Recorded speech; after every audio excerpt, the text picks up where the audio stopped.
lyrics. Pam Ray, know me. Fasciana, babbler, gray eyes, fill my eyes.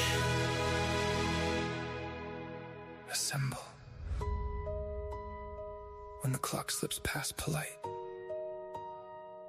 that's when the room starts telling the truth.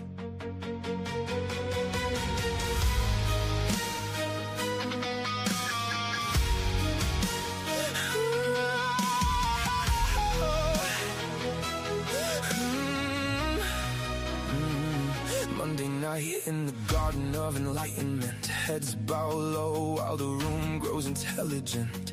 Every pause got a pulse, every stare got a meaning. Like the dark learned to speak and the wall started leaning. Then it slips after midnight, nice manners go missing. Thoughts get taller, words cut closer, nobody's just listening. Twisted Tuesdays bend the frame till the clean lines skew, where the truth walks in slow, wearing somebody else's shoes. And the words don't sit, they move. Gotta wait in the chest, gotta bend in the groove. Every line like a knock from the back of the brain, like you dragged in one version, you won't leave the same. Late night poets, where the room leans in, where the sharp gets shown and the soft don't dim.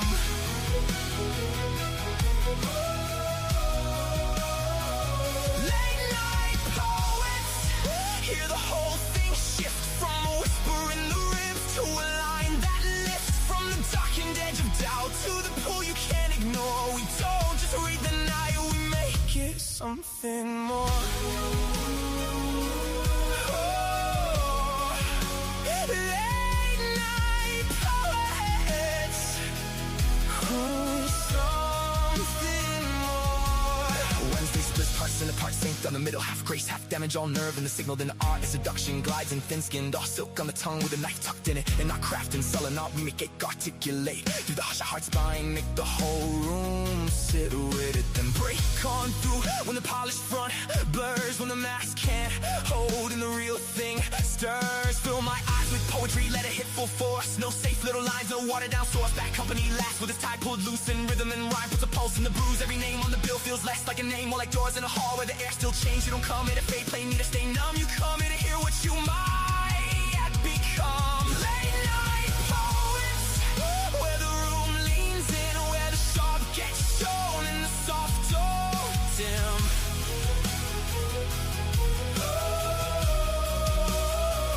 Late night poets, hear the whole thing shift from a whisper in the ribs to a line that lifts from the darkened edge of doubt to the pull you can't ignore. We don't just read the night, we make it something more. Some come shattered, some come dressed clean. Some say a little and still split the scene. Some sound velvet, some sound wire. Some walk in quiet and take the room higher. That's the thing, the same background sound. This is breath with the backbone, it with the crown. This is late souls, live mics, eyes held open. A room full of hearts, refusing to coast into silence.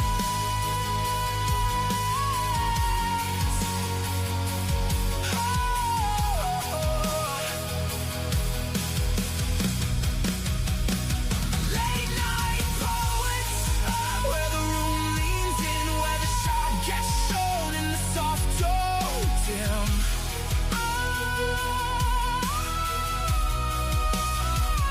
Late night poets, hear the whole thing shift from a whisper in the ribs to a line that lifts from the darkened edge of doubt to the pull you can't ignore. We don't just read the night, we make it something more. Oh, late night poets. When the clock slips past polite, we tell the truth. LNP. I love you, Quicken.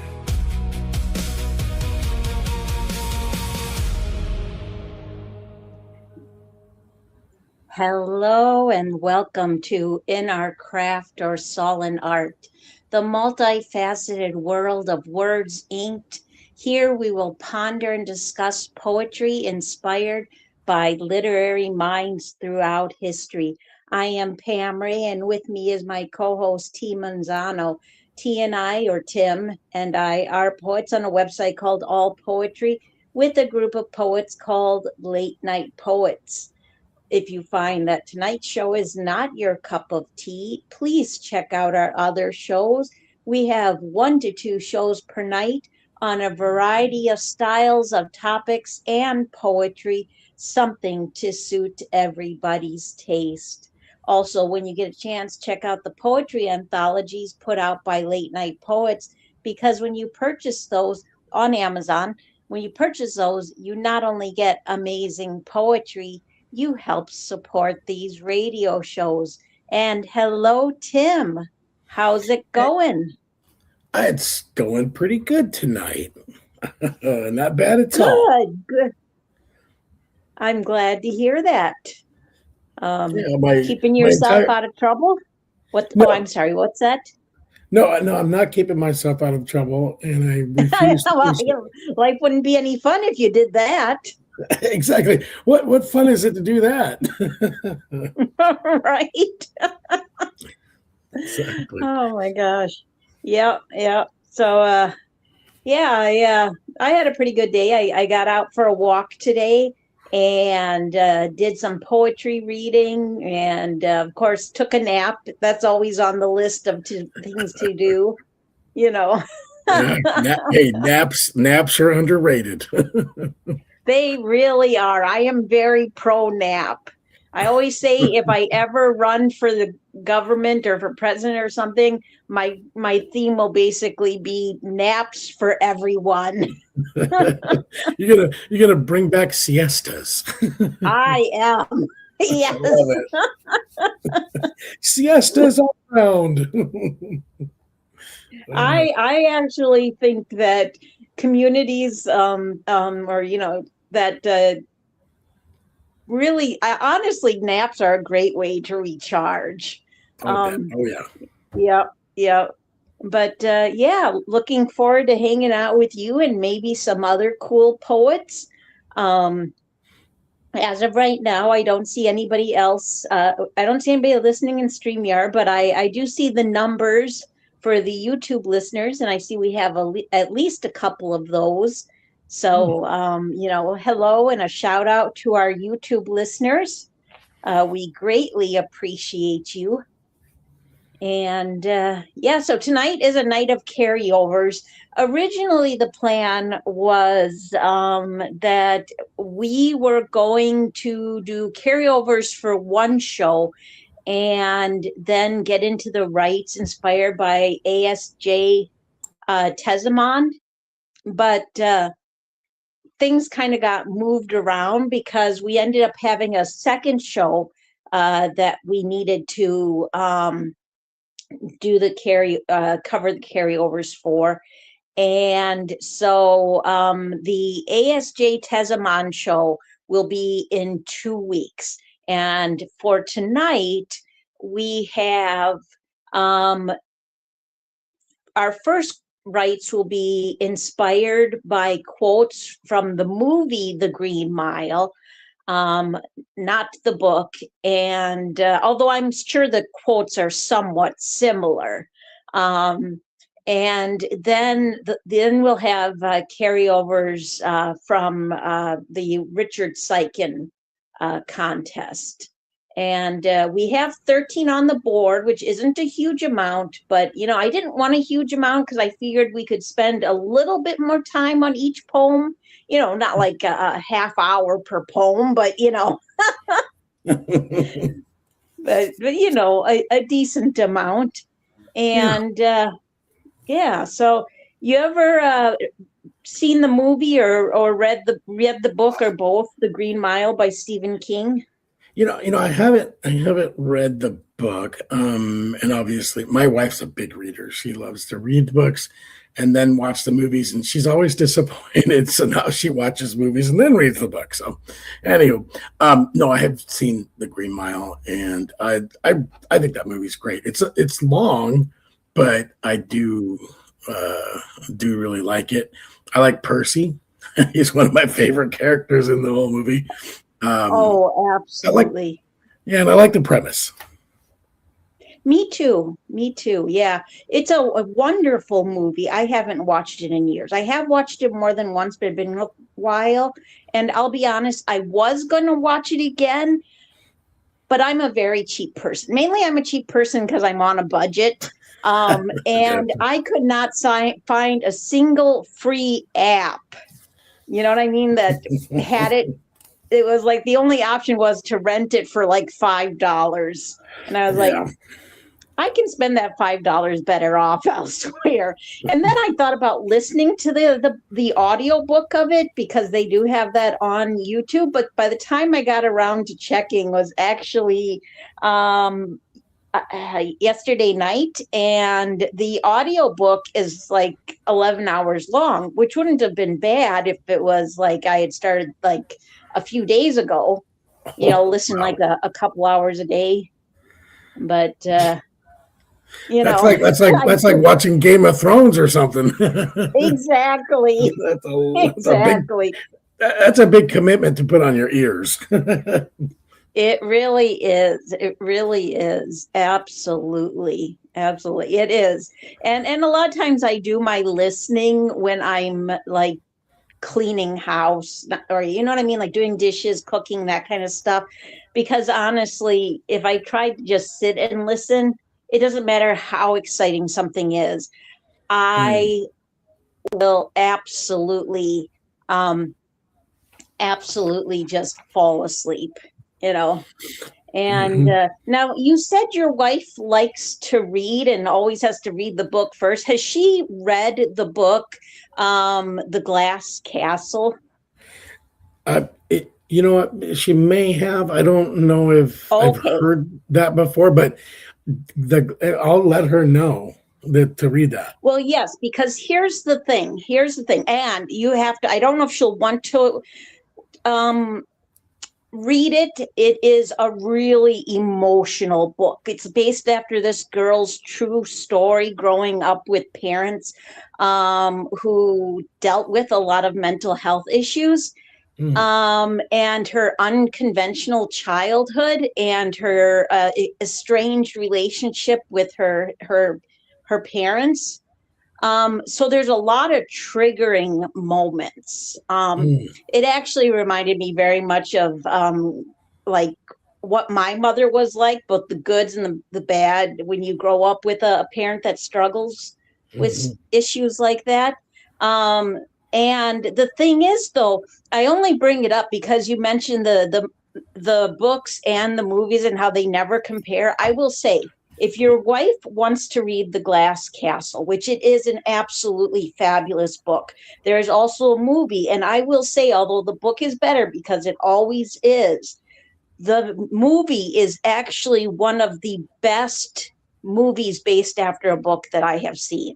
Ooh, should like that. Yeah. Yes, okay, very good. In my opinion, anyways. I think they're both. I think definitely read the book first, if it's something, that she thinks she'd be interested in, and then watch the movie. So highly recommended. Definitely will recommend that to her. That sounds great. Thanks, Pam. Yeah, no problem. But yeah, I'm looking forward to tonight's show. And I guess I'll go ahead and look at that. Robbie is one of the YouTube listeners and he's cheering Pam for president. I gotta love that. Hello, love Robbie. Good to see you. All right. And let's see here. The first poem I'm going to put up is Throb Bing Bung by Olka F. Now that is a fun title. And he was nice enough to supply us with a recording. Before you do the recording, can I say something? Oh, absolutely. Yes. I'm so glad he did do a recording, because I was like, I wonder if Pam's going to make me read this. And I'm like, oh, wow, this has a lot of stuff going on. So thank God. Thank God. Thank you so much. I think it's called Altcaf or whatever. Thank you, Lord. Thank you. Oh my gosh, that is so funny. Yes, he did make a recording. And I will tell you that I used the power that I have to my advantage. Like, I am totally the type of person that I will pass it over to my co-host. I would have been like, here, Tim, this is yours. Actually, I'm really excited to hear it as a recording, yes, because me too. I was trying to read through it. I'm like, I wonder how this is said, or this. I'm going to shut up because I want to hear it. Yeah, absolutely. Me too, Will. Let's go ahead and play that then.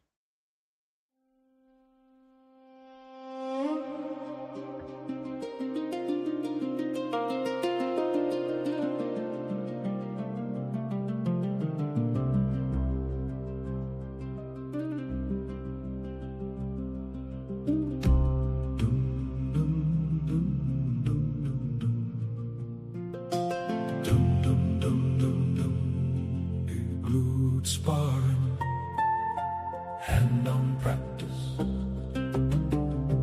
breast, beast, boost, dum dum dum dum dum dum dum dum dum dum dum. Cleanse clam coining, brown salt grizzling over boiled frame of underskinnies. Dim dim dim dim dim dim dim dim. Argil fluids pumping and pumping.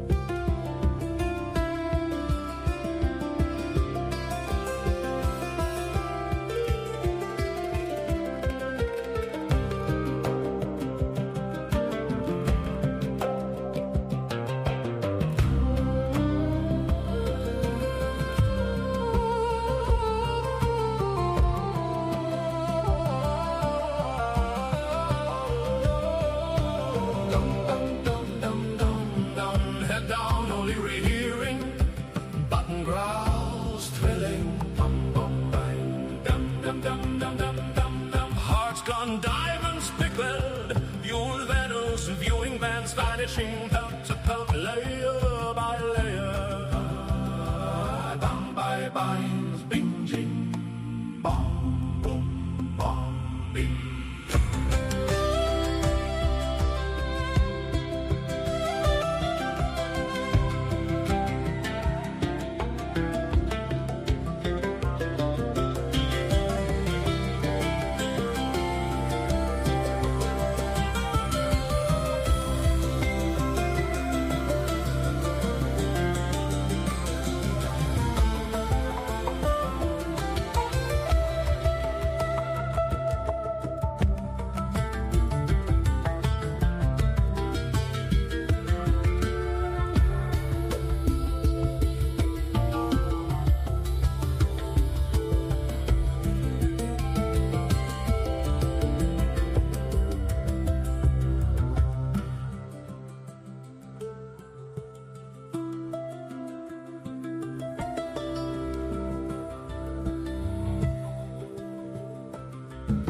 Trusty ward off unspoken blood, subpoenas glowing badly confronting sim sum sum sim sum sum.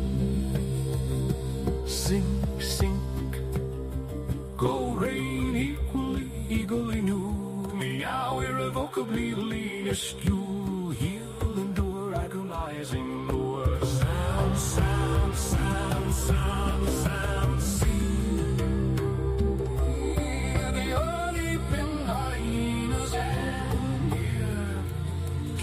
Ignited mongoose.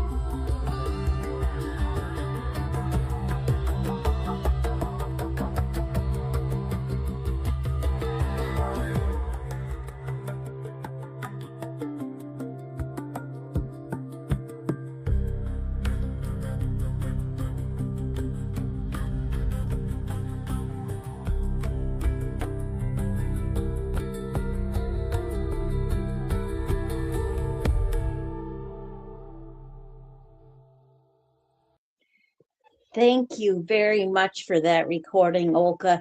It is greatly appreciated. And just a reminder, everyone, if you're unable to call in, the next best thing is to make a recording of your poem, because then we get to hear your poetry in your voice or how you would like it to be heard. And Tim, your thoughts? Man, you talk about just a whole bunch of alliteration going on. Just it's like an explosion for you. It's almost like this needs to be read out loud. First of all, I love the music. It seemed to match. I didn't know where this was going to go, and then when you said you had a SoundCloud, I'm like, oh, I wonder if it's going to be a voice, or I wonder if it's going to be one of them. And I'm actually delighted that it was this music that was chosen.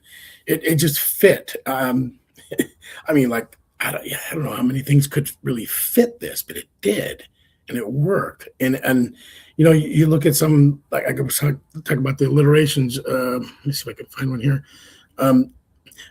Viewed Venice, viewing vans, vanishing, pelt to pelt, layer by layer, bound by binds, binging. I mean, wow, you want to talk about I wouldn't even call them tongue twisters. It's almost like it's trying to create a sound. It's very it's poetic, auditorial wonderment in my mind. You have bong, bum, bomb, bim. I don't know. I just thought it was really creative, and I've never really read anything like this before, where there's just so much going on. I'm trying to figure out where he drew the inspiration to write something like this. But then I went, okay, let's dig into this a little bit. What's going on here? Is it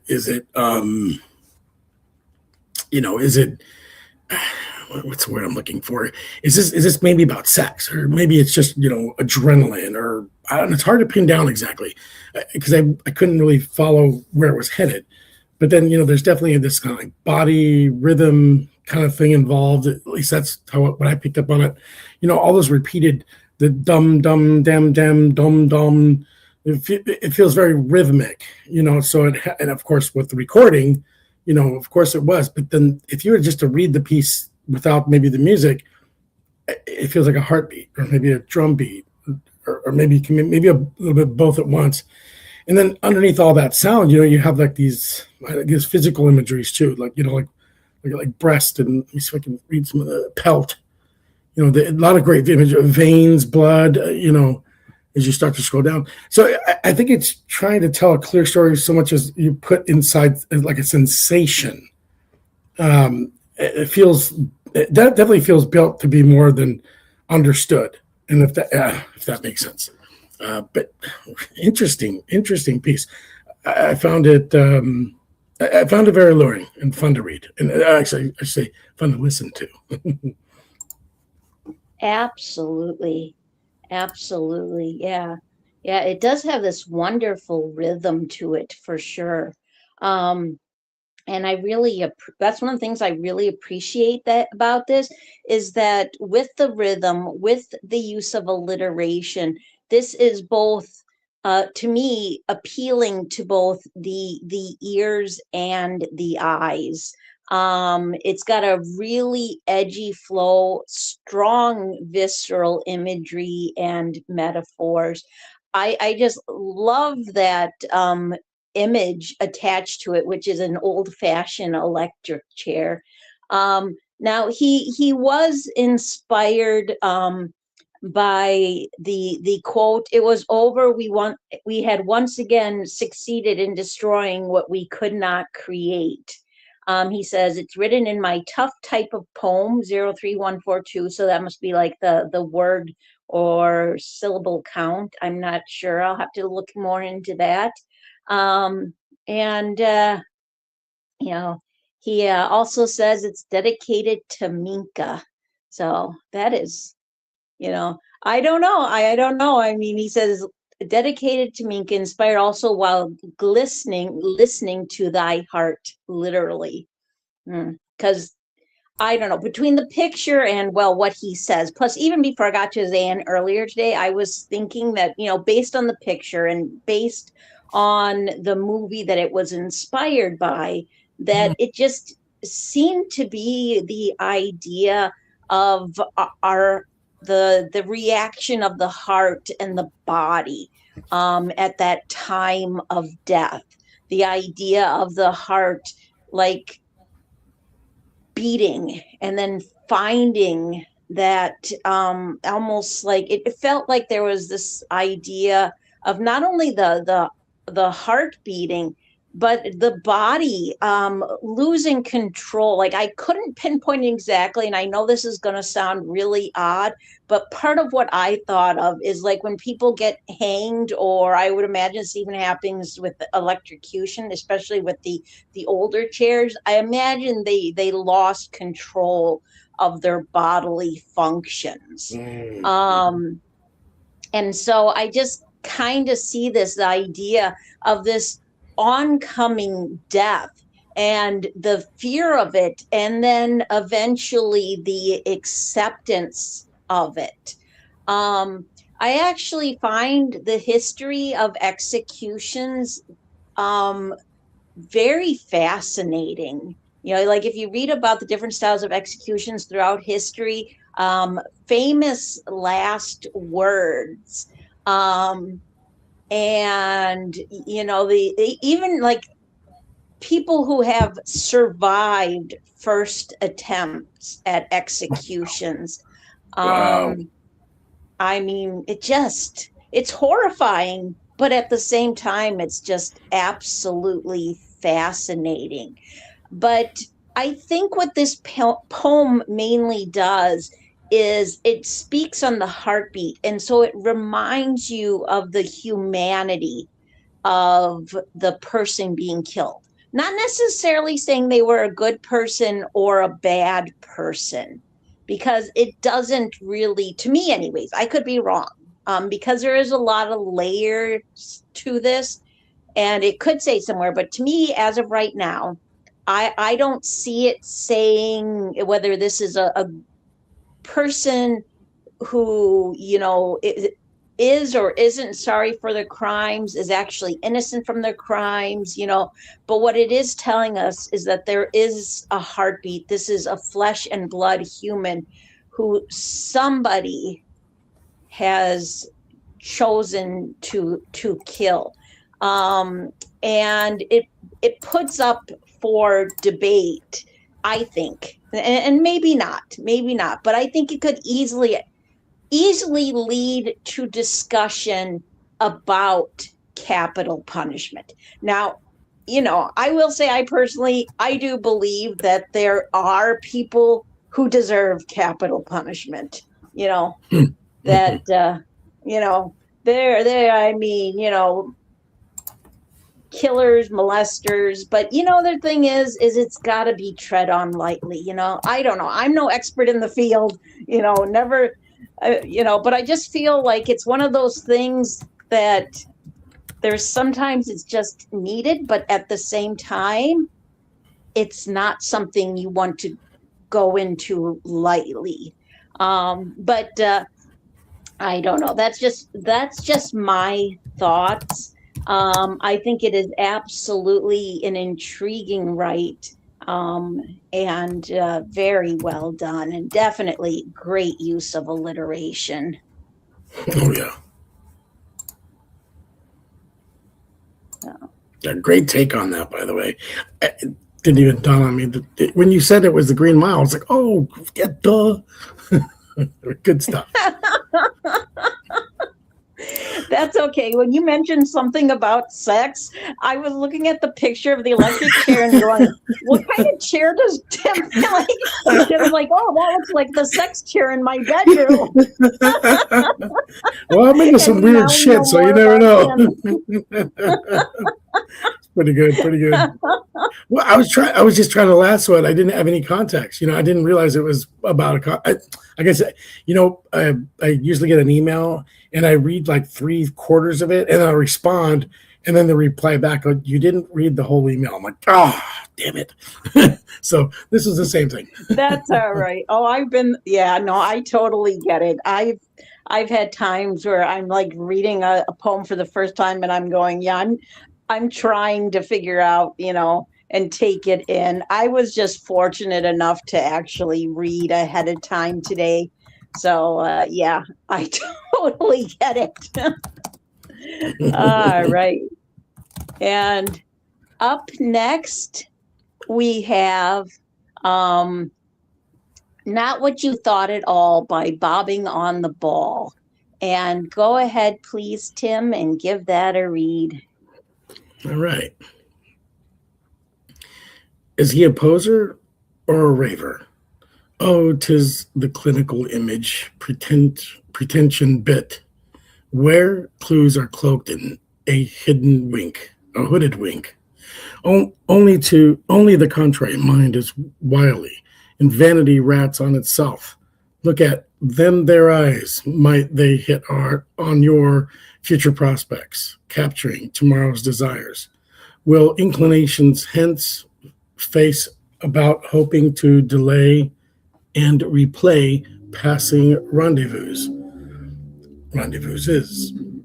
Now, mathematized and mocked coefficients grow unknown while medium cracked Dubois canons. Dead clams of sun's summer tide will soon be bathed by the light of the moon. Absurdities and misconceptions, not metaphorically, reign o'er customs and opposite the sides attractions. Those bearing feet of clay get to stay. Philanderers who just come to play must go away. Breathe in your times like they are designed for you, are lived by perfect patterns or rhythmical reasons in concert with oscillating symphonous seasons. But be aware, creation brims, kindness, fair for the stars, albeit far beyond our kind, of man-like messiness. So be it, enjoy the day, good as any, don't you think? Here's wishing you well, karma's the queen bee, without her, we wouldn't. End poem. Great read there, Tim. And let's see, he was inspired by the Green Mile quote, time takes it all, whether you want it to or not. I have to say that Bobbing on the Ball, I believe I've seen their name before, but it's been a long time. But this is a little bit of a tongue twister with the word play. The thing that got to me with reading it is the parts that were in small print, which was thankfully not too much. Very creative style. And I see this was written back in June 2016. So obviously it was a contest open to pre-writes.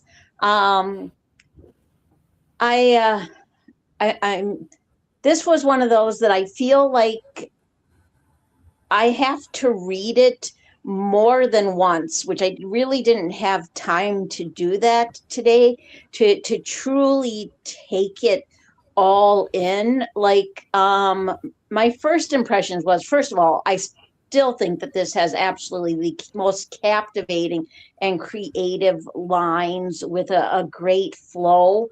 When I first read it, it spoke to me on enjoying life, kind of like that carpe diem type feel. But then it also made, to me, some slight jabs at society and at humanity. So it was that kind of idea of enjoying life before it is crushed by the foolishness of humanity. And the thing is, the irony with that is, we talk about enjoying life while we still have it, and while the world is still around, and yet we are the ones who, through our choices, through our actions, really destroy so much of what is around us. Like, he uses the phrase, albeit far beyond our kind of man-like messiness. And I don't believe that means men as in men are messy, although some of them can be, but the idea of man as in humanity is messy. We make a lot of mistakes. So be it. Enjoy the day. There's that carpe diem feel. Good as any, don't you think? Here's wishing you well. Karma's the queen bee. Without her, we wouldn't. And it's interesting that it ends at we wouldn't, because it's like a cliffhanger ending. It's the kind of ending where you're going, we wouldn't what? What wouldn't we do? And, and then, is it the idea that you fill in the blank? Or is it the idea that we wouldn't do anything if it wasn't for karma?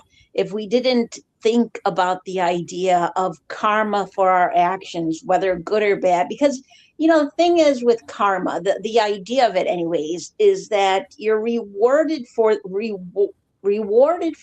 good choices you make and the good actions, and you're punished for the bad, and so it's like everything we're doing, we think it's because we're going to get something out of it. If you believe in karma, it's because you believe you're going to get something out of it. It's not just because, hey, maybe you should be a good person because that's what you're supposed to do. But I really think now this comes across as playful, with the phrasing, and so and the cute little picture of the screaming mouse, which, by the way, he says that what did he say about that photograph? The picture is called "Mouse Eats Scorpions and Howls at Moon." I just love that. But the thing is I think this poem can easily come across as playful, but I personally, and I could be wrong, believe there's actually an undertone of a serious message beneath the playfulness. So excellent, right, and very well done. And your thoughts, Tim? Yeah, Pam, I agree. I think that first of all, I kind of stumbled on the word play because I kind of found it, I guess while I was reading it, I was like, oh, that's really cool. Oh, that's kind of cool. And then, but I was caught up in, like you said, I felt like it was trying to be clever and fancy and then playful. But then I got to this stanza: breathe in your time like they are designed. For you are lived by perfect patterns of rhythmic reasons in concert with oscillating symphonous seasons. For me, that's it. That was the core for me of the entire poem. And what it kind of brings to me is it's like basically telling you to trust the timing of your life, that nothing's random. It's all moving to some kind of pattern. If you can see it, if you could be in that moment, or if you can keep your eyes to the moment, these perfect, I love that, perfect patterns. Oh, I just thought it was rhythmical reasons. I love that. It's just so cool. Very, very creative. It got me, as a matter of fact, once I read that stanza, I think everything kind of started to fall into place for me, and the rest of the read started making real sense. Oscillating symphonous seasons. Love the alliteration there. It just flows so smoothly. But all that language is like leaning into that kind of idea that life it has a rhythm to it, almost musical, and you're meant to just breathe with it instead of like maybe fighting it. I don't know. It's just the way I took it. Like I said, I don't think it was playful at all after that. For me, it started to become very serious, very, what's the word I'm looking for? I wouldn't call it existential, but on the verge maybe. But anyway, given the Green Mile connection, it kind of fits right into it. That idea of things happening for a reason, a kind of quiet faith, and it's designed to be behind even the hard stuff. It feels like most sincere, unguarded moments in the whole poem actually lives in this in this one stanza for me. So I thought it was a difficult read in the beginning, but for me it kind of all just kind of fell together when I read that stanza, and I went, oh, okay, I think I know where this is going. And yeah, there's some little humor, little pokes, a little fun in there, but I think this has a very, very serious undertone and has a serious message. And I thought it was really, really well done. Very creative, very talented writer here. I'm going to have to read this again because there's a lot of things going on. When they start doing these, when it's centered, when the poem is centered, maybe not left, it's hard to feel enjambments or maybe where the line breaks are. I think my brain has a hard time feeling where that's going to be. So I don't know where the pauses are. I guess maybe I don't naturally feel where the pauses are, and maybe I need to get better at that. And maybe this doing this show with you, reading all kinds of different types of poetry will help me flow through that. But then all of a sudden, none of that mattered once I read that stanza. I don't know if that makes sense to anybody or you or any. It did to me, because it all fell into place for me on that stanza. Really well done. I really liked it. Oh, absolutely. Yeah, yeah. And there are times like I will have trouble, figuring out where to put the pauses and stuff like that. But you're right. This is definitely one of those. At first, you're trying to get the flow of it, and then it just seems to be one that you kind of settle into. But yeah, I think you actually did a fabulous read of this, and definitely, if you don't already have one, you deserve a drink. So, Thank you very much for reading that. Right. And let's see what we have next. All right. Up next, we have Comfortably Acquitted by Mermaid. And it goes like this. Oops. Let me get my page back. Oh, geez. All right. Sorry. All right. There we go. All those traitorously candlelight obscurities around tabled regalement where we tucked into breakfast and lunch buffets so perfidiously have me feeling comfortably acquitted from the crime of placing your eye as a framed table ornament, an omelet panned or bacon sandwich smoked to perfection in our time-framed kitchen. Strangely, those days you do not answer back, or strangely, these days you do not answer back or have any opinions, just an odd skull-shelled indifference, a place setting two trivial needs, a bread and wine epiphany, winnowed symphony from the fluidity of infancy to a sculptural deficiency, and poem.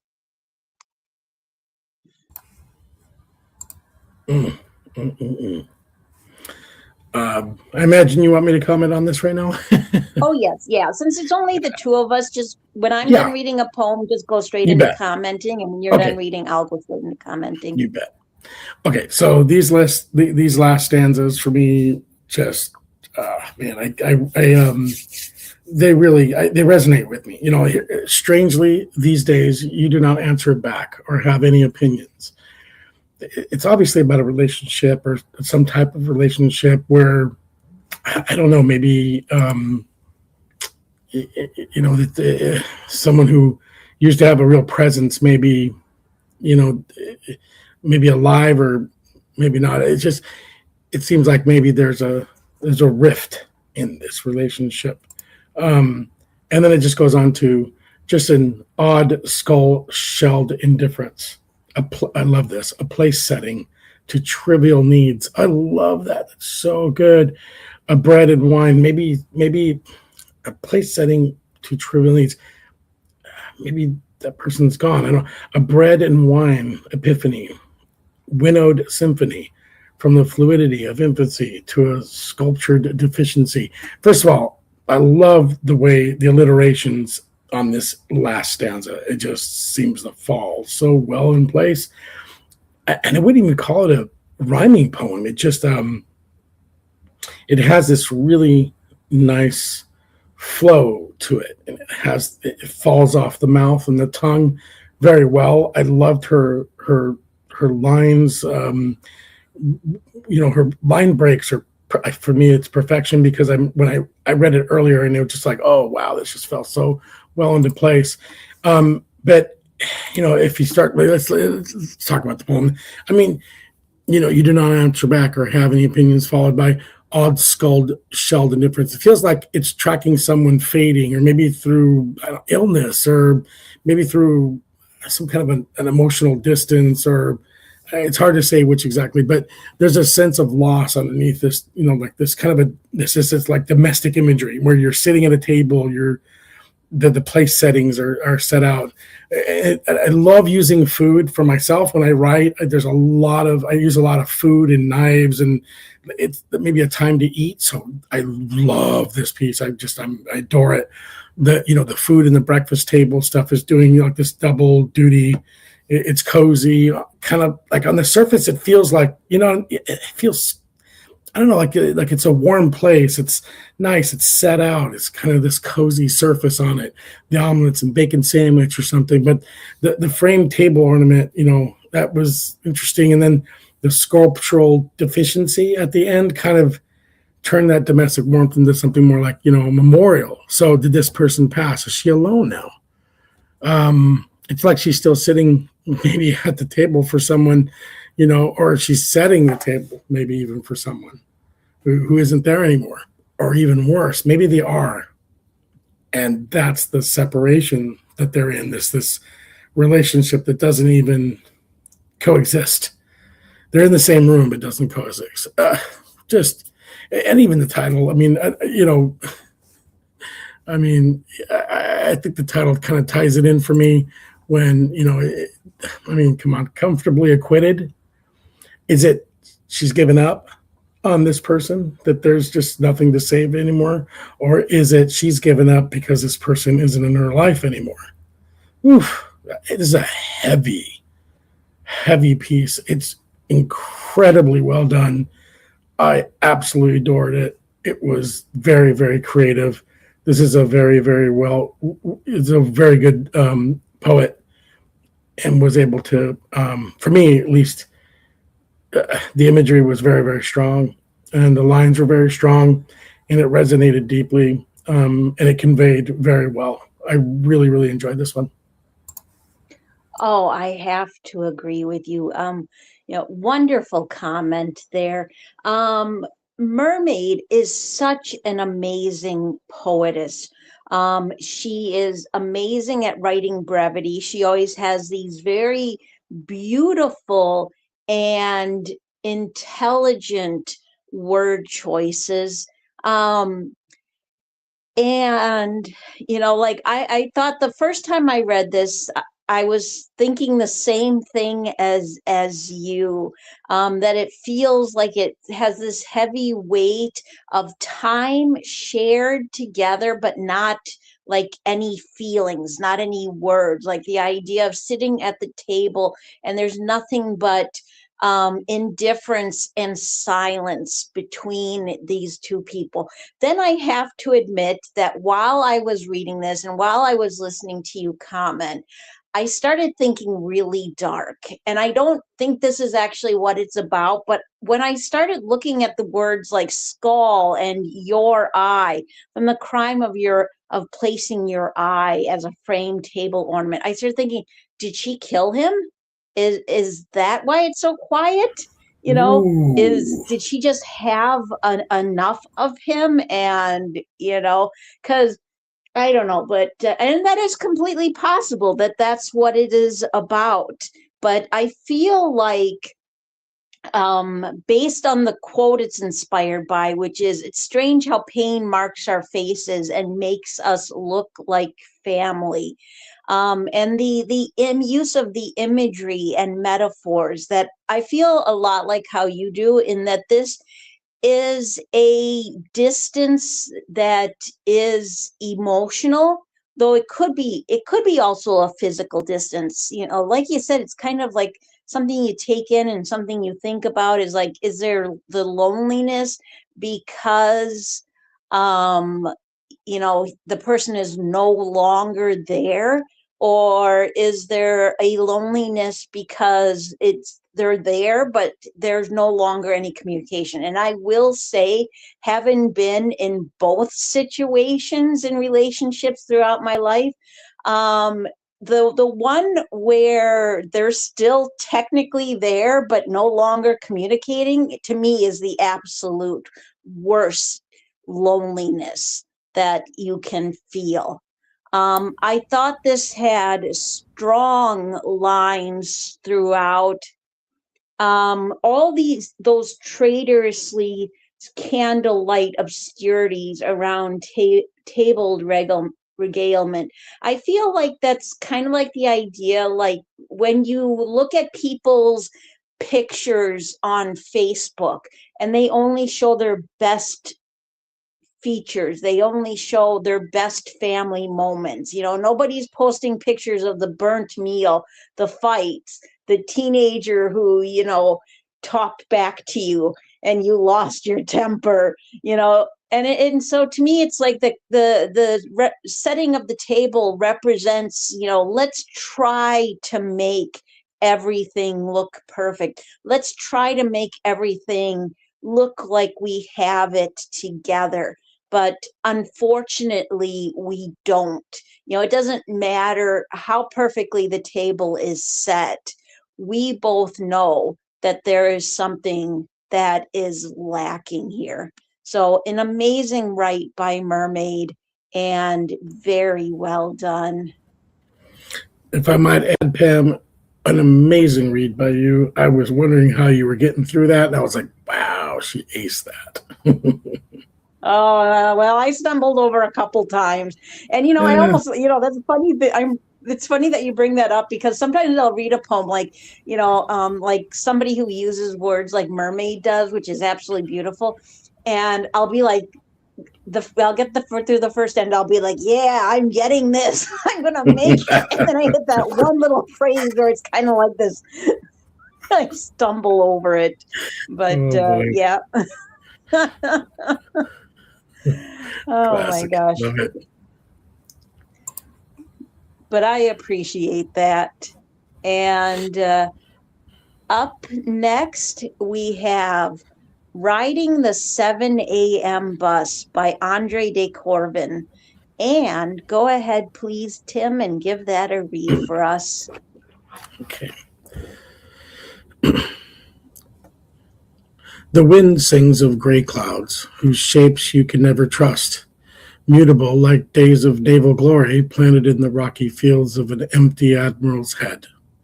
The wind sings if it were helium, it were ascended in time, becoming a general leading condemned houses in their uprise against commercial renovations.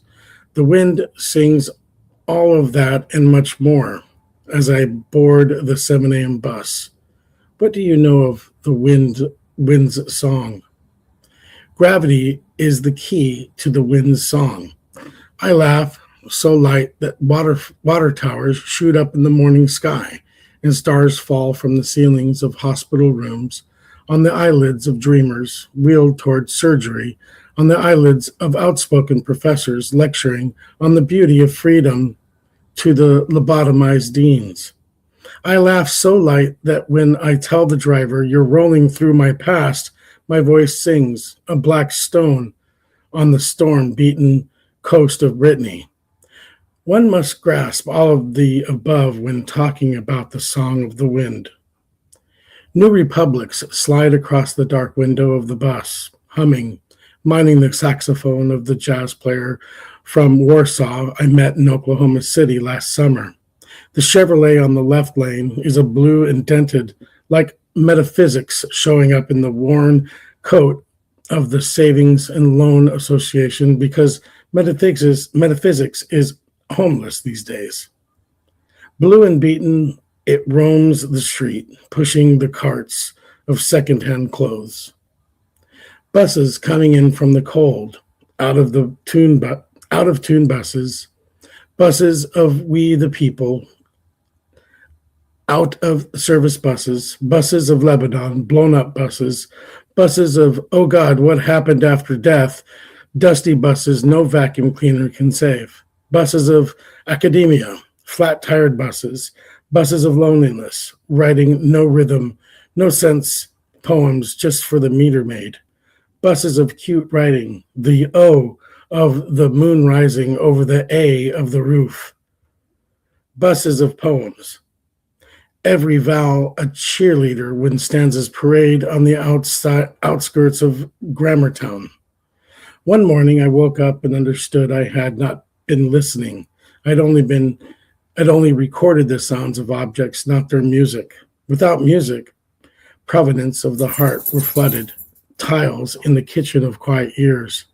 One morning my father told me to write about love, and then he boarded the bus running across the one-way bridge of Demoral River and was not seen anymore. End poem. Great read there, Tim. Oh boy, I tell you, this poem has so much meat on it, not only in length, but to me in substance. Like it's not a poem that says a whole lot of nothing, because sometimes a poem can be lengthy and not really feel like it's saying much, but this one, I think, first of all, I find relatable because I've had experiences with riding buses, um, and also because the metaphor in it is just beautiful. Like I think about riding Greyhound buses. I took a Greyhound bus when I was 18 from Wisconsin to Texas. And then when I had my only two kids at the time, and they were 3 and 4, we went and visited their aunt in New York. So we went from Wisconsin to New York on the Greyhound bus, which I don't know if you've ever spent 3 days on a bus with toddlers, but it will test your patience. The only good thing is that once they're tired, they can pretty much sleep anywhere. Um, you know how that is. Oh, yeah. But I thought this was wonderful.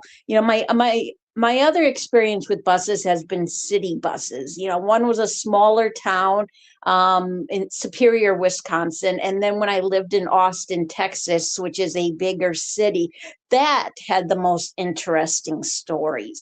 Honestly, for me, buses and bus stations are some of the best places for people watching, for finding characters to inspire, and to really see the variations in the human experience. I thought this had amazing imagery and metaphors. And what I like about this is how this poem transitions to the reality of riding a bus, looking at all the different kinds of people, taking in society, to even the nostalgia when he says, "You're driving through my past," and I can't find that line, and I can't remember if that's exactly what it is, but I remember that it just, felt like the idea um, of, nostalgia. But then it kind of becomes more metaphorical, and it might have been the whole time. But for me, when it got to like the last part, or the last two parts, 4 and 5, it felt like a transition to this idea that it's not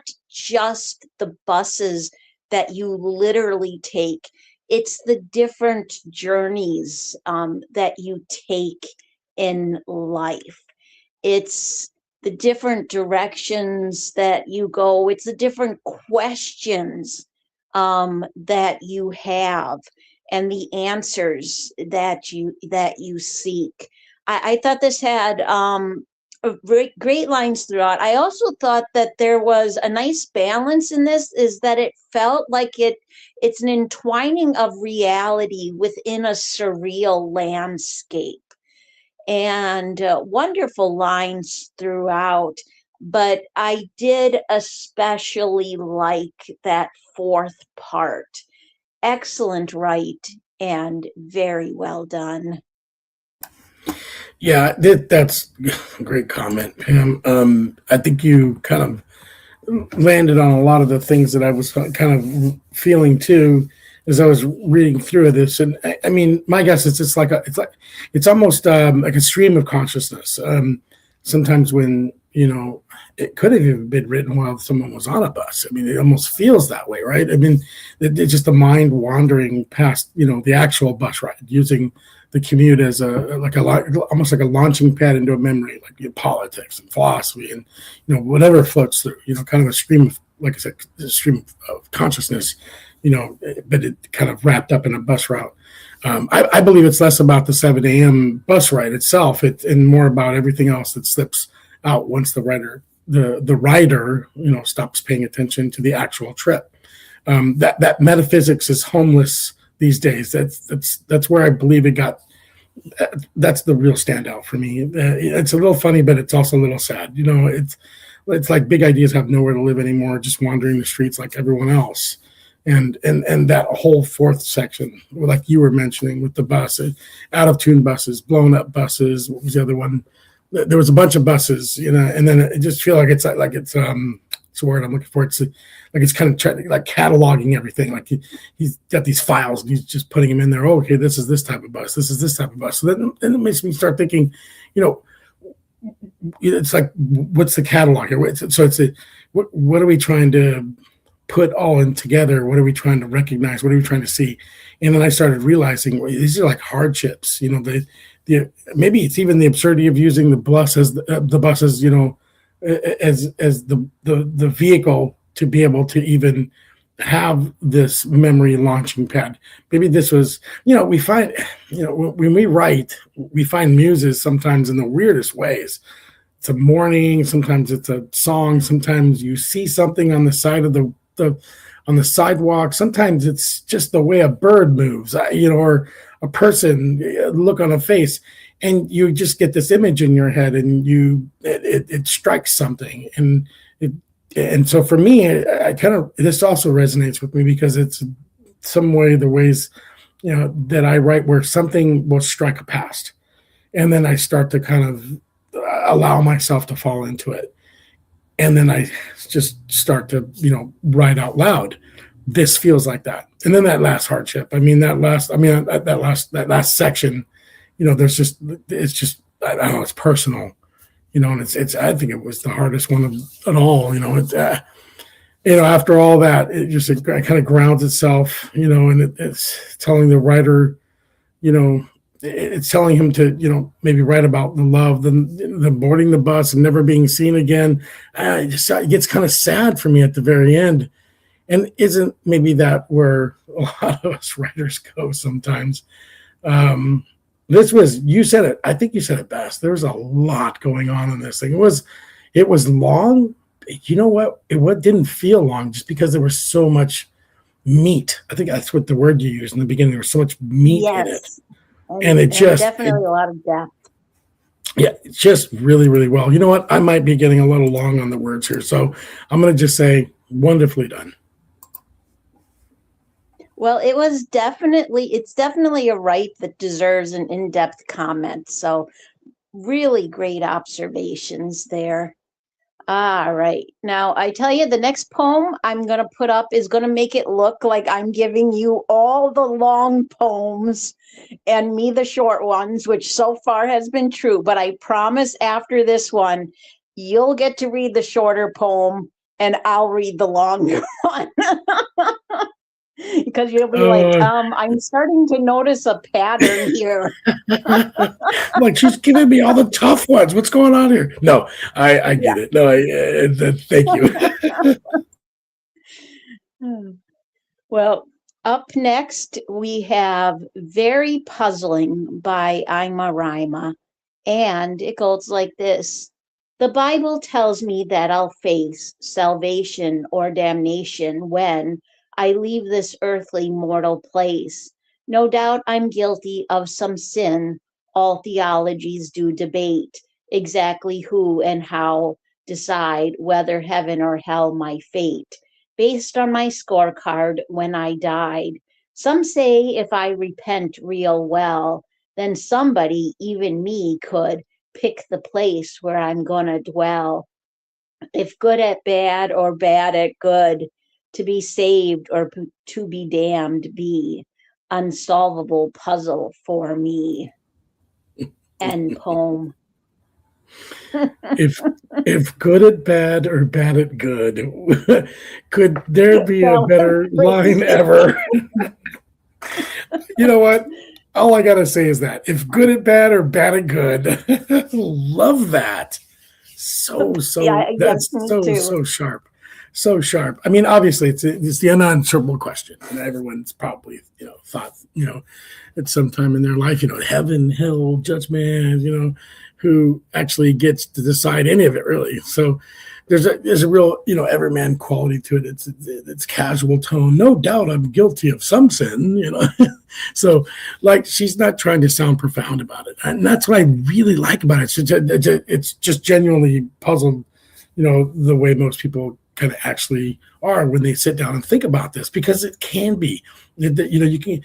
I'm definitely, how they say, no conversations about politics or religion, but this one seems to land in this nice little nest of, you can go ahead and feel however you want to feel, and I'm not going to step on anybody's toes. And I kind of like that about that. I like how it doesn't really land anywhere, really. The whole poem's building, upon this theology, after theology. So different rules apply when you get to land like this. And it was very, very well done that way. It didn't necessarily lean in one direction or the other. So with that said, I believe that it's kind of skirted that line. By the way, I'm not going to obviously say whether I'm this way or that way. And that's, I think, the beauty of this poem. But then very puzzling, as the title suggests, kind of conveys back to where there's that question, that just kind of remains out there. And are you good at bad? Or are you bad at good? And I'm going to have to say I'm both.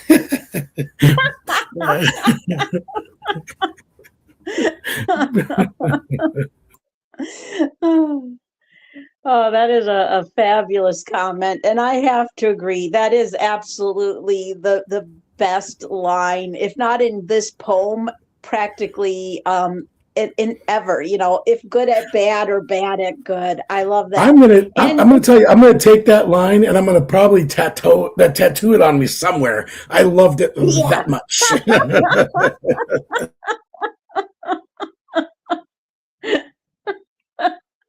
Oh my gosh.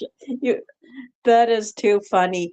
But I will say I've got to give kudos to Ima Rima, because to approach the topic of religion and do it in a way that keeps a balance and does it with humor and lightheartedness, and like you said, doesn't lean too heavily in one way or the other, is absolutely a talent.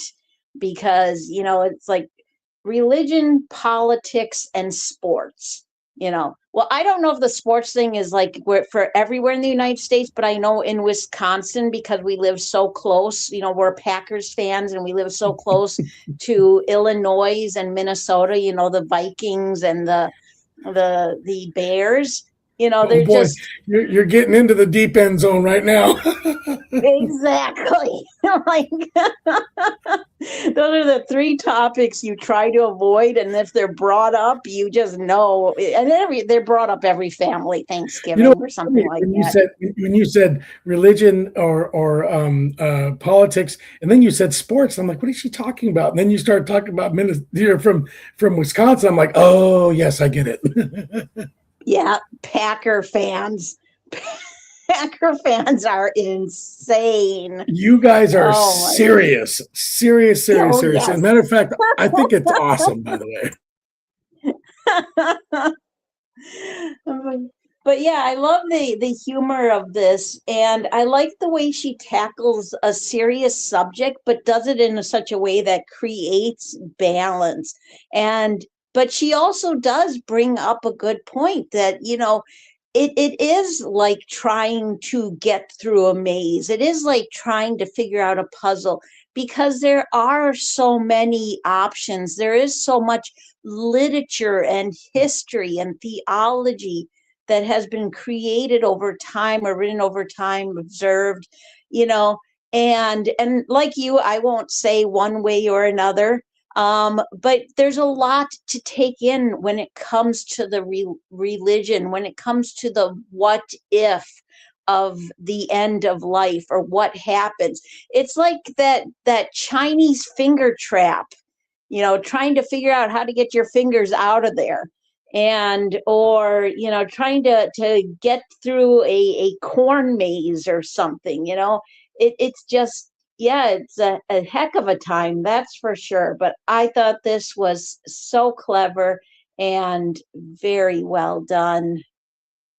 All right.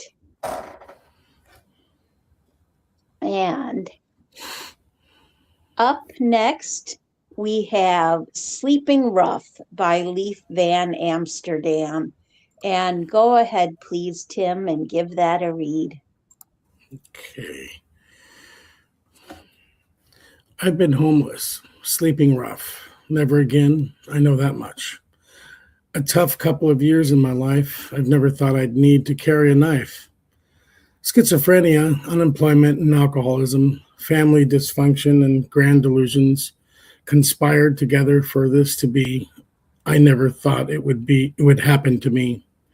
I used to see them in my worldly travels, around the streets, alleys, and airport toilets. America, home of the homeless. I never thought this is what I would see. But here in Australia, as all well now, no longer the lucky country, homeless tragedies in every city. I never thought how it's like a disease. I almost died during my time alone, finding shelter where it may be. But I've got it together again now. I never thought I'd be back on my feet. And poem. Great read there, Tim. This is a really powerful and raw, gritty write, which I feel like raw and gritty is words that I use quite a bit when I comment on Leaf Van Amsterdam's poetry, because it is so much of his poetry, as far as I've read, is based on his true life experiences, his struggle with drugs, with schizophrenia, with mental health. And here he talks about his time being homeless. And I think many people can relate to this. I personally, thankfully, have never been homeless. I've just been very fortunate to always have people around to be able to help me. But I know it is an epidemic, and I understand what it's like to struggle with mental health, not schizophrenia, but I've been through severe depression. I've known people who, have been through homelessness, and I know that's not the politically correct word, but I just can't keep track of politically correct words. And I don't mean any disrespect if I'm saying anything wrong. But he is so right.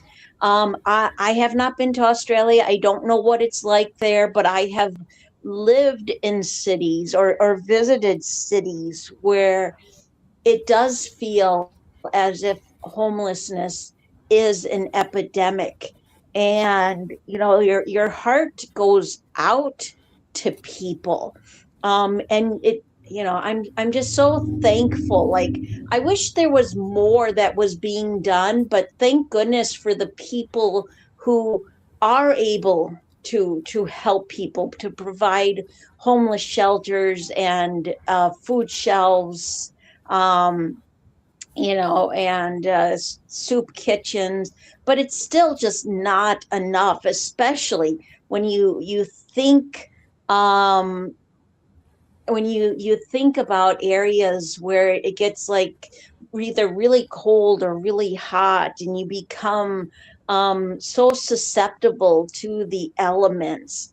And when he says, but here in Australia as well now, no longer the lucky country, homeless tragedies in every city. I never thought how it's like a disease, and I don't know, that part really hit hard for me, because you know that homelessness is a problem, but when somebody writes about living in a country where it didn't used to be a problem, and all of a sudden it is, and all of a sudden it's becoming something that is a tragedy and an epidemic, that really hits hard. Yeah, so yeah, this one really hits home for me. I lived on the streets. I slept in dumpsters when it got really cold outside because there's no place else to be able to, stop the wind. I ran away when I was very young. I mean, all of this stuff that he's writing about, it just resonates with me. Now, obviously, I found my way out of that, but I'm going to tell you that the real epidemic is mental health.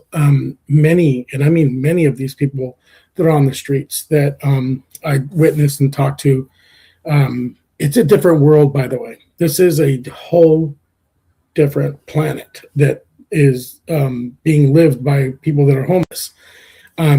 They don't have the protection or the resources or taken seriously, or people don't stare at them. They don't look at them. It's when you said an epidemic, it's an epidemic by epidemic portions, if you ask me. But the majority of them have, it's because of mental health. And so I'm a big proponent, of, I think that if we start there, it might help tremendously. But let me get off that. I don't want this to be a soapbox. I could be here for hours, and I'm not going to. I just understand that I really like that this is, it's not just some outside, observer kind of looking in at homelessness. It's like somebody who actually lived it. You can tell that, it's a straight talk about how it was, how it is. That line that, I never thought it would happen to me. That's the same. I can't tell you how many times I thought that, and people that I know around me probably thought that. That line hits so hard, it's like lightning. And that it just keeps coming back, like a chorus for me, and it kind of hammers home how homelessness doesn't care who you are. It just doesn't. It doesn't, and especially if you have schizophrenia. And by the way, schizophrenia happens sometimes in your teens and sometimes in your 20s. It all of a sudden just comes on, and man, things can unravel very, very quickly. Unemployment, family doesn't understand, alcoholism, it just starts to pile up. Before you know it, you need, like he says, you have to have a knife, to survive. Well, this is real. It's a crazy world, I'm telling you. But then I like how it zooms out a bit also. That's where I think, for me, this person made it out. That's why this is written this way. And I mean, obviously they're posting here, so it's probably true. But in this writing, in this actual poem, the way it zooms out, it kind of gives it gives that validity that, that they've made it out. They're talking about seeing homeless people everywhere, in America, then bring it home to Australia, saying, it's no longer the lucky country. So now it's someone who's looking outside in. So it gives me a little bit of, this person got out of there. because there's a lot that don't. And you wouldn't believe some of the stuff that happens in this dark type of lifestyle that happens in, the middle of the wee hours, if you will. But this was very honest. It was non-performative. It was just writing, and it really wasn't embellished. That's what I really think I appreciate the most about it. This one, if anybody really wants to read a really, really well-written piece about homelessness, I think this is, and by the way, that word, I don't know what is politically correct anymore either. I mean, one day I say something and the other day it's not right. And then I'm going to stop trying to figure it out, because I'm not trying to be someone who's being offensive or whatever. That's what it was called. And maybe if there's a different word, that's fine. I'll use that. I don't care. But I don't think it's wrong to say that. That's what I thought it was when I was out there. This piece is extremely profound, very well written, and hard hitting. Anyway, that's what I have to say about that. That is absolutely a wonderful comment, and I'm sorry you had to go through that in life. But the thing is it's nice that you were able to bring that experience here, because like I said, when I commented, my experience, it was obviously very limited. So to hear you be able to speak on that really added to the depth of the poem and the interaction with the poem. So, very cool there. I really appreciate that. It was well written, very well done. It was. Oh, absolutely. Absolutely amazing, right, for sure. All right. And up next, we have Gettysburg Nightmare by Ed Hunter. During the Gettysburg War, a Confederate soldier was wounded in battle. His name was Private Lawrence McCain. Lawrence lay in the trenches for 2 days until a Union soldier found him. The private was taken to the Gettysburg College, one of the makeshift field hospitals during and after the war. The college field hospital cared for both Union and Confederate soldiers. There was no hate clause for saving lives. Death was pouring out the windows from the college. Arms and legs were cut and thrown out of the building. Some parts were piled up to the first level. Lawrence stayed in the hospital for weeks. A nurse named Mary Beth took care of him. His wounds were serious, but not fatal. Mary Beth grew fond of Private Lawrence to the point that she fell in love with him. Likewise, Private Lawrence was infatuated with Mary Beth. The only problem was that Lawrence was a Confederate soldier, and Mary Beth's family had a son fighting for the Union Army. So there was much animosity towards the Confederate soldiers that gravitated in the family. However, Mary Beth would secretly visit Private Lawrence in the middle of the night, and they would talk for hours. This was the beginning of a love affair for each of them. Mary Beth wanted the private to stay in Gettysburg so they may marry. Lawrence agreed that when the Civil War ends, they would get married.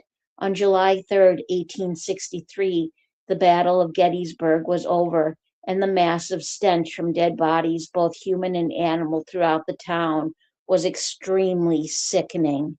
The staggering scale of the carnage forced the town of roughly 2,400 residents to struggle with cleanup and reburials for years.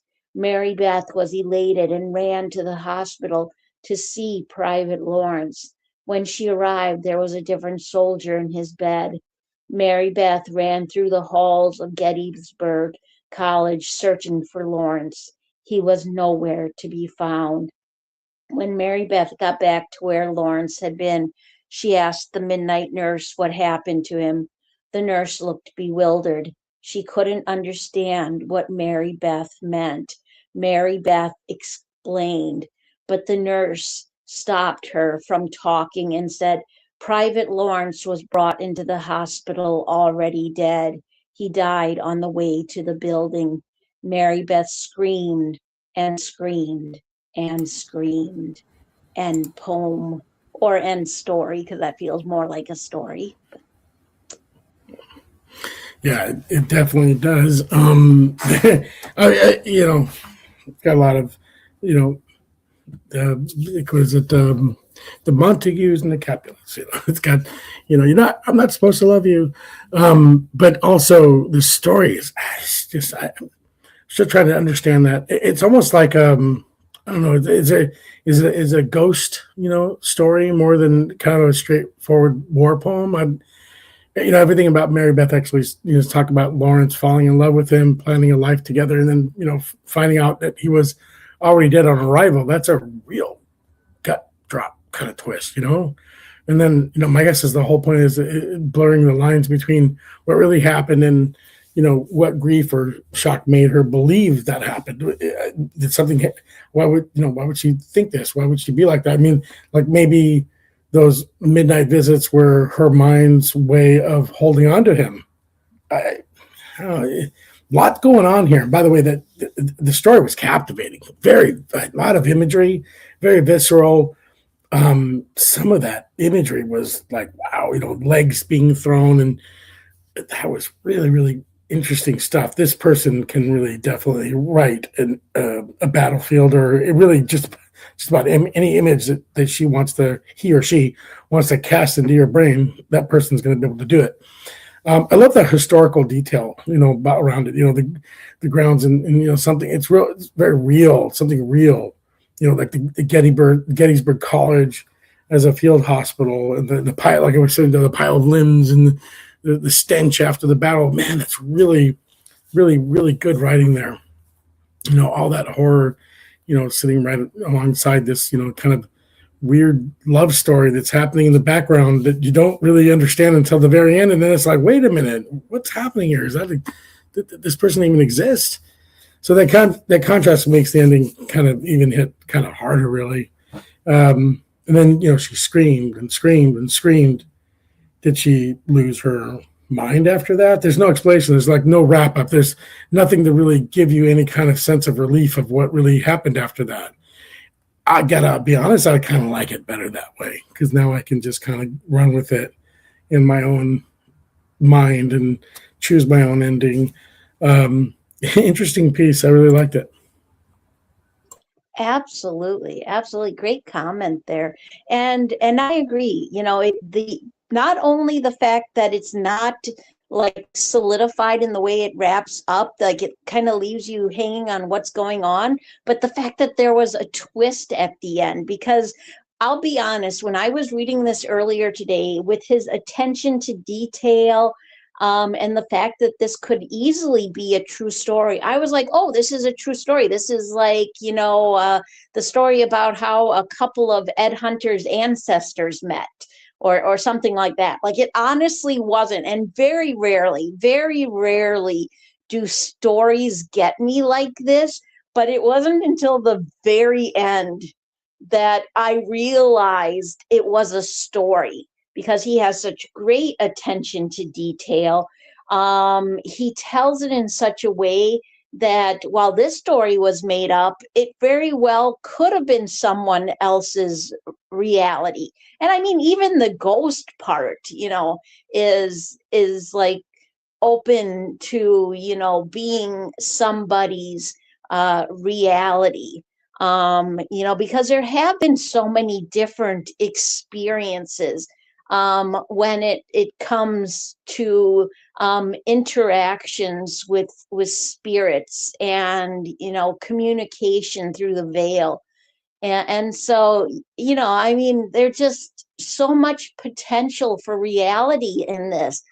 And then that twist at the end, I mean, it was great storytelling.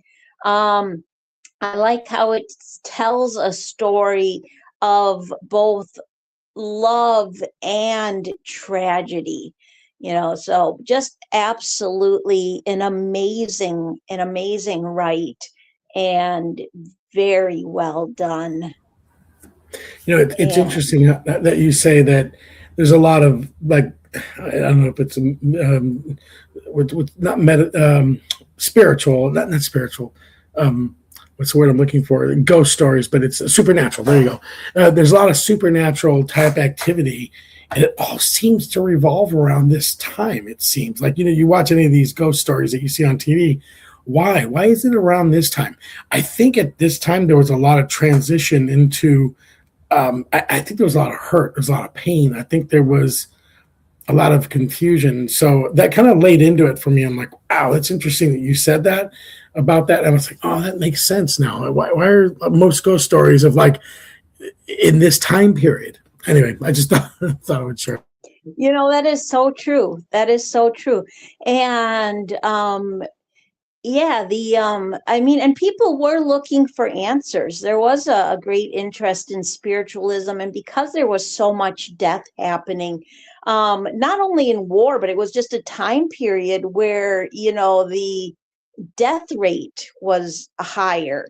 And, so people were looking to communicate with, people who had passed on. They were looking to feel that connection with them still. I will tell you a real short story here. The one experience I had, which could possibly have been a ghost, and it may not have been, but when I was 7 years old, I had my first seizure. I was in the hospital and in a coma for like 4 days. I then was in the hospital for like a couple months or so, for a really long time. And there was this lady who sat in a dark room in a rocking chair holding a baby. And I would sit at her feet and she would talk to me. And she had this bandana on, like she had cancer or something. And honest to goodness, I kid you not, Tim, up until adulthood, it was up until I was in my 30s, I truly believed that that woman was physically there, and I would go and visit her every single day. And it wasn't until I brought it up to all the, older adults, the generation before me, like my parents, my grandparents, and it was talking about her. They said, no, that lady didn't exist. So I don't know if it was a hallucination I was having because of dealing with so many seizures, or if it was a dream I had while I was in that coma, or if it was actually a ghost. I'll never truly know who or what that lady was. But I do know that I experienced something, because until other people told me otherwise, she was very real. I sat at her feet. I held her baby's hand, and, Wow. I listened to her talk to me. I know. I'm showing a little bit of my crazy. No, not at all. I mean, these are the things that make conversations interesting. Obviously, we've kind of gone off on a little tangent here, but man, we could probably talk about ghost stories, and I'm sure a lot of people here could talk about ghost stories. Matter of fact, maybe that's a show. Hey, tell us your ghost story. I don't know, but I'm sure everyone has these. Well, that would actually be a good show. Yeah, absolutely. Maybe a topic of one of the.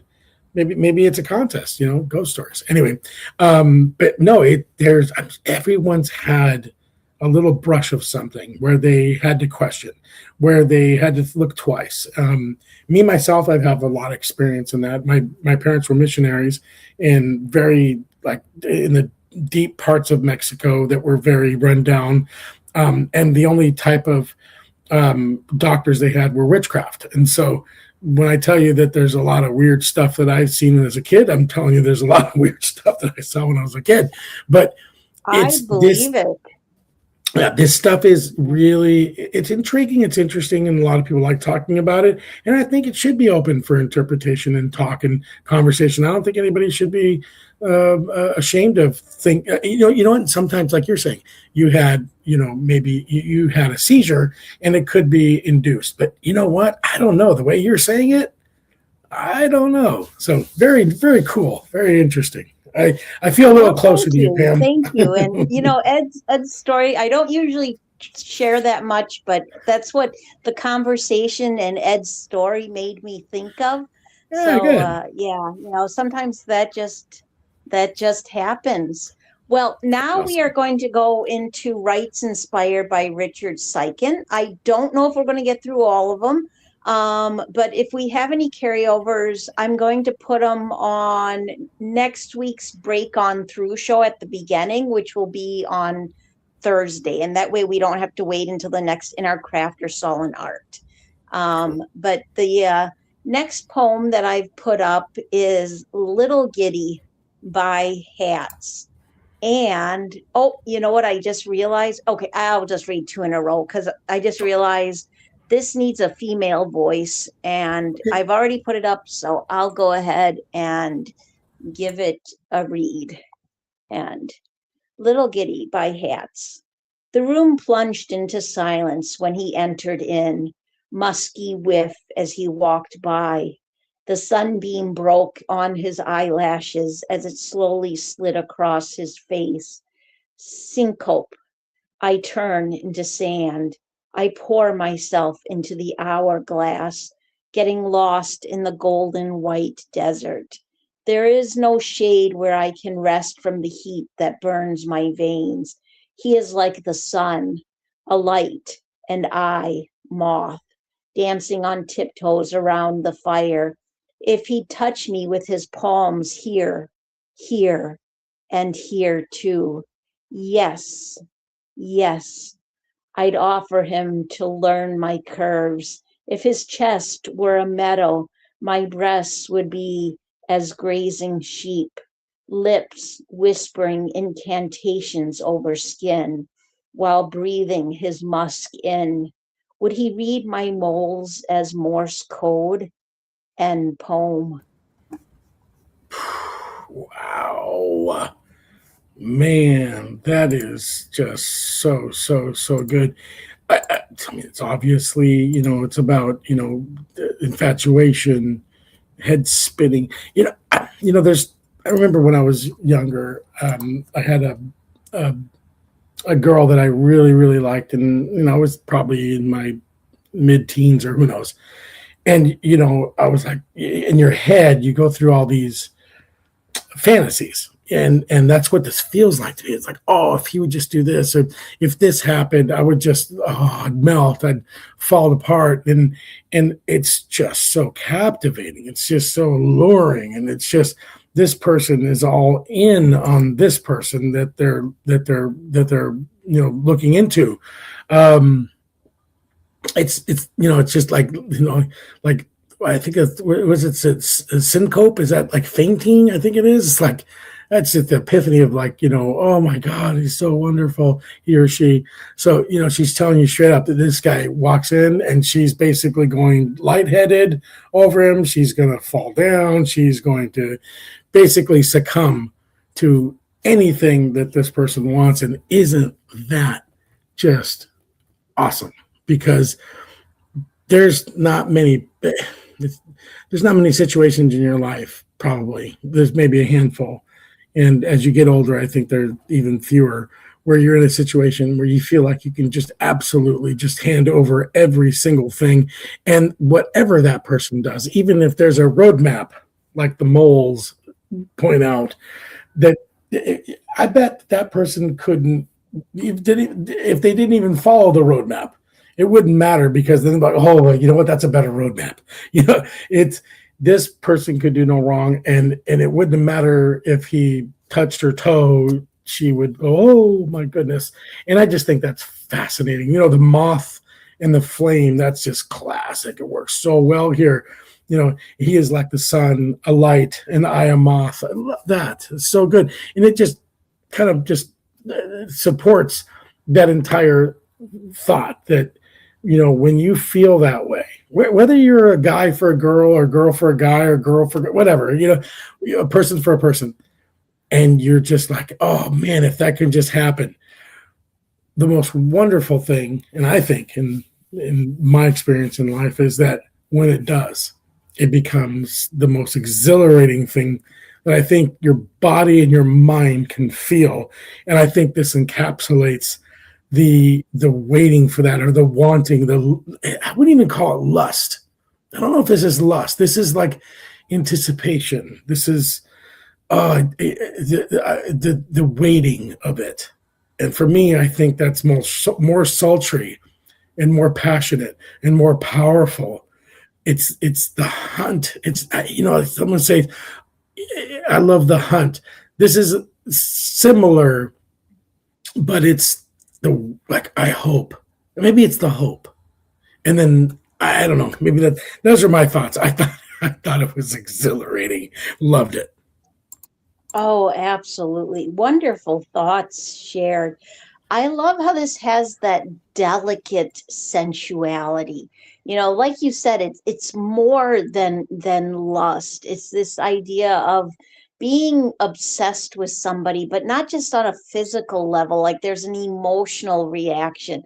And I learned something new because I did not know that syncope, or however you pronounce, I might be pronouncing that wrong, is the broad medical term for fainting. So that is really interesting to learn. I love the imagery and metaphors in this. I like that she makes the eyes lowercase, because to me that speaks on the idea that the person, whether it's herself or a character that she's creating, somebody else's voice that she's speaking for, sees themselves as smaller than this person that they're obsessed with, and not just in the physical form, but the idea that it's like, do I feel actually worthy of this person? I really like the lines, I turn into sand, I pour myself into the hourglass, getting lost in the golden white desert. Those are such wonderful lines on feeling trapped, not trapped, but feeling as if nothing else exists except for the moment. But the hourglass also makes for great imagery as a representation for the physical curves of a woman. My breasts would be as grazing sheep. That is such a beautiful line. It makes me think of, what's the Bible book that's for married people? The Song of Solomon. And it may, like, I don't think that line is in there exactly. Like, I think it's something like her breasts are like grazing fawns or something like that, which to me was always a wonderful image. But yeah, that very much feels like a Song of Solomon type vibe, which I really like. I think this is beautifully written and very well done by Hatz. And let's see what we have next. All right, up next, we have If I Knew the Future, I'd Have Committed Suicide by Splitsville Bowling. And go ahead, please, Tim, and give that a read. I'd just like to start by saying I love the title. That is a great title. Oh, yeah. Okay. By staying away is my erosion, every point the center of an orbit, spiraling wider 1,825 days from birth to decay. Not dead yet, not draped in fatal blue, not in the indulgent blue of Aaron. Everything, every birth, every system, a new shell to muddle color from, a crash into a bell that cannot be unrung, an exceptional mystery leading to a collapsing chain. I saw a bug on the bathroom wall. It required killing. I killed it. I felt bad. I made an enemy on the street who needed strangled, so I strangled him. From hero to villain, villain to hero, the narrative changes by who is asked and witnessed are unreliable. Even coffee and tea required the walls of a vessel and the violence of a spoon. Even the growing of a nail supports an industry. Every pruning of overgrowth, every throwing away and away and away. We knocked the jar off the shelf. Our dust exploded out of it. It was your fault. I said, we, I was lying. I was being generous. Each letter, sigh, breathe, eyelash on the cheek, each recalling of each stroke of lipstick, brush of shadow. The dent in the bed from sitting on the bed, waiting, filled in. Oh, how I cherished watching you ready yourself. The dust only fits into the jar a certain way, and now it's mixed with shards of broken jar, and every memory hurts to touch it. And that is my fault for not talking the pain like a soldier, not taking the pain like a soldier. Actually, no, for not talking the pain like a soldier, for running out of band-aids, for running out of alcohol. Kingdoms rise and fall over the snipping of a hair, the sitting down in a kitchen chair, the getting up from one without permission. Ecosystems are at once sustained and starved over a drink of water. A thing which is cut enables the cutter. The thing that cuts has sown its ending by doing that for which it was created. No point along circumference can be independent of its own dividing radii. End poem. Great read there, Tim. I tell you, this is such a powerful write. Brilliant imagery and metaphors, great use of spacing, just these really clever and captivating lines. Part of what this spoke to me on when I first read it was the idea of facing the consequences of actions and paths chosen.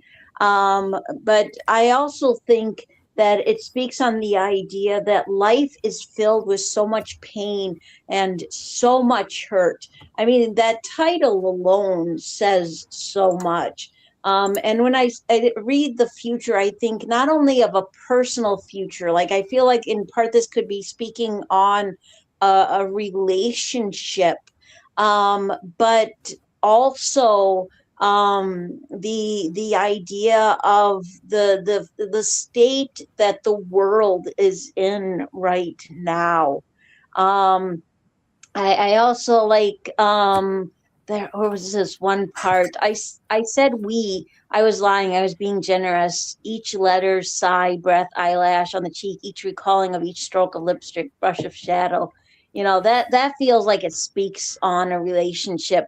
And that is my fault for not taking the pain like a soldier, for running out of band-aids. And that part really hit hard to me because I think whether you're a victim of any kind of abuse, even the emotional abuse, you go through this phase where you blame yourself. You feel like, what could I have done to have this person treat me better? And so it takes a look at this perspective and this idea of, a world that is falling apart, a life that is falling apart. And I'm kind of bouncing around because I'll admit this is a poem I probably should have read more than a couple times, because there's so much to take in and there's so much that I'm going, oh, and I like that too. I saw a bug on the bathroom wall. It required killing. I killed it. I felt bad. I made an enemy on the street who needed strangled. So I strangled him from hero to villain, villain to hero. The narrative changes, but by who is asked and witness are unreliable. And isn't that the truth? I mean, if you look at that, not literally, but metaphorically, and the idea that it depends on who's talking about you. I mean, to some people, you are the hero in their story, and to other people, you are the villain in their story. and that perspective changes. And I think even that perspective of self changes. I think this is an absolutely amazing write by Splitville Bowling, which is a fairly new name to me. I'm glad they were inspired to share something, and I do look forward to reading more of them. Well, I got to tell you, I feel like fill my eyes right now. I feel like Gene, you stole my stanzas. Like, gosh darn it, that's exactly. I saw a bug on the wall. It required killing. I killed it. I felt bad. I made an enemy on the street who needed strength. I mean, I'm not going to read it again. You just read it, but man, that's there's so much awesomeness going on in this right that you're right. It's hard. You read it twice. I just read it and I'm like, my goodness, I have to go back and read this again. There's so much going on. I mean, for me, it's right now, it's kind of slippery to pin down. Just one read, it's like, whoa, there's too much going on. But the title alone, I mean, you get quickly, it's dark, it's unsettling, it's got this tone before you even get into the poem itself. But so you kind of almost know going in, okay, this is going to be one of those poems. And for me, I put my hands together and I kind of go, oh, yes, here we go. So my guess it's less about, actually wanting to die, I think. And it's more about just looking back with this kind of, bitter, almost detached regret, like everything since some point there's just like decay and erosion. This has a lot of decay for me, or spiraling out, which I'm very familiar with. So there's this, recurring thing with the we and you, the dust in a jar, the dent in the bed from someone sitting there watching someone get ready. It feels like grief or maybe loss over is a relationship. Maybe it's kind of woven through the more kind of abstract philosophical stuff about, maybe violence and maybe it's a little bit of cause and effect. I don't know. The whole bug thing is kind of where it kind of tied in, like the bug he kills, the guy he strangles. It's almost, testing how easily someone can flip from hero to villain, depending on who's telling the story, I think, like kind of you said. And then the ending line about, the circumference and the ever dividing Roddy. I'm not sure if I'm even saying this right, but that's a good closer. Like everything in the poem's been circling back to this idea that you can't separate yourself what you kind of created for yourself. Whatever is at the center keeps pulling everything else around it. It's very dense. It's a very dark piece. I like dark pieces. I like that kind of writing. It resonates with me. And it's probably worth, giving the room a second, before moving on from this one. It's like maybe you just want to go back into it a little bit because I'm going to read it again. There's a whole nother, I believe there's another layer in here somewhere that I missed because that was a quick kind of skim over, but that's what I got from it. And I think it's powerful, very powerful, heavy right. Oh, absolutely. Absolutely. Great comment there. And you're right. It definitely is a poem that deserves to be read more than twice. And before we go on to the next poem, I would like to mention, I know people are used to Echoes in the Dark being right after this show, the 12:30 a.m. Eastern US time. But for this week, it's going to be on Saturday at 10 p.m. Eastern US time. Robbie will be co-hosting with me. And then after that, in 2 weeks' time, it should be going back to its normal day and time. So now with that being said, I've put up 4 tempos by Naomi Sarah. Moving, my fingers cross the piano faster than the song can follow. Ivory, black, ivory, until one note catches under my nail. Outside, the dog howls. The kettle clicks off. A blue cup trembles beside the sink. I push the tempo higher. My fingers run, my feet run. Somewhere in the house, A floorboard cracks like a small bone. I don't stop watching. I am sitting on the stairs watching her play, watching my own hands become strangers. They pour the keys now, wrong notes spilling like red paint over snow. The dog has stopped howling. She has not. Her shoulders rise and fall. A strand of hair sticks to the sweat beneath her ear. I can smell dust warming beneath the radiator. I want to tell her, slow down, but she is already 3 measures ahead of me, fleeing. So I run past the yellow kitchen light, past the photograph held crooked by one nail. The dog tears after me, paws skidding on the floor. The doghouse is too small for both of us. We circle it anyway. My lungs taste like pennies. Cold air cuts my teeth. Behind the window, my fingers are still moving. I can hear the piano through the walls, one note, then another, as if someone is playing the distance between us. Left behind. More leaves everything where I abandoned it. A mug with coffee gone brown and cold, one sock beneath the chair, the piano lid open, a single key depressed. I touch it, nothing. Then one low note shudders through the room. The dog lifts his head. Dust turns gold in the window light. For a moment, I feel all of us, the hands that hurried, the eyes that watched, the body that ran, the girl still sitting at the piano, stuck between 2 notes, listening for the song that might tell us which one of us came home. End poem. Well, wow. Oh, I got to go back to this line here. Let me see.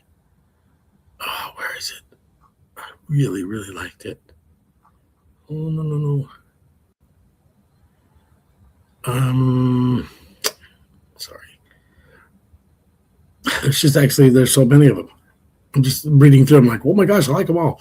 I'm sitting on the stairs watching her play, watching my own hands become strangers, watching my own hands become strangers. That one just kind of leapt off the page for me. That's a really good. I know it's only a 2-line stanza, but that was strong. Watching my own hands become strangers. They pound the keys now. Wrong notes spilling like red paint over snow.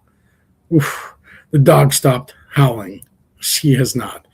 This is just spectacular. I mean, the imagery that's cast in this writing is just. First of all, I got sucked in immediately. I was in whatever that room it was, and captivated. I lose a little bit. I'm gonna have to read this again, like I've been saying, but I lose a little bit of where it's kind of going. But if I had to guess, this person's, it's being shown from like 4 different kind of, maybe the way I see it, 4 different angles. The one, that's playing, the one that's kind of watching.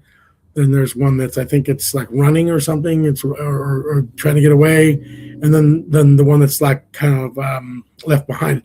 It's almost. So this kind of feels dissociative to me, like a dissociation, honestly, like someone standing outside their own body during a moment that's kind of like spiraling and watching their own hands. Like I said, that for me is when you're watching their own hands become strangers. Oh, good gravy. Is that such a great line for me?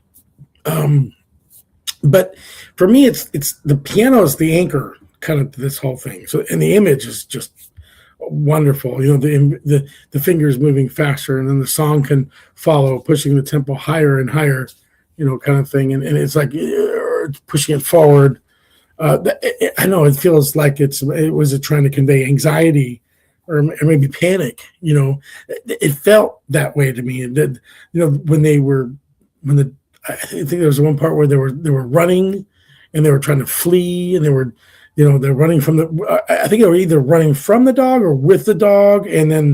But then you could still hear the piano from in the house. Oh, wow. What an interesting take on that. It felt frantic. And I felt myself, there's sometimes you watch a movie and you hold your breath and you're like, and then you realize I'm not breathing, and I'm like, wow, that's a good movie. That's how I felt. I was like holding my breath. I'm just like, what's going on? What's happening inside? What's going, it kind of makes your head ask a bunch of these questions. It's great. And I think that great writing, it evokes that in someone's mind and body. And the fact that it evokes a physical feeling, that's when you're doing something very well. And then that last section is the most interesting to me. You wake up the next morning, everything left, where it was abandoned. Isn't that interesting? And then there's this quiet moment of, which one of us has come home? What does that mean? Which one of us has come home? So there's all these people. So that's where I get that dissociative kind of feeling to me. Like, is there different people feeling different things? Is it mental health? I don't know. Wonderfully structured piece, incredibly haunting. Loved it. Naomi, mwah, chef's kiss. Wonderful. Oh, absolutely. Absolutely. Yeah. If any poem deserves a chef's kiss, it's definitely this one. Amazing imagery and metaphors, and great comment there, Tim. I thought the same thing I thought immediately disassociation. And the idea of trying to figure out who you are, the idea of trying to just, I don't know, like it feels like it deals with self-identity and confusion, and the idea of wanting to slow down and take that deep breath and not being able to. This has brilliant imagery, great use of spacing. It's a beautifully written vignette with these powerful lines. I really like the interaction of the dog and the girl, because it feels like the dog is as much a part of the disassociation as the girl herself. There's just these amazing lines all the way through.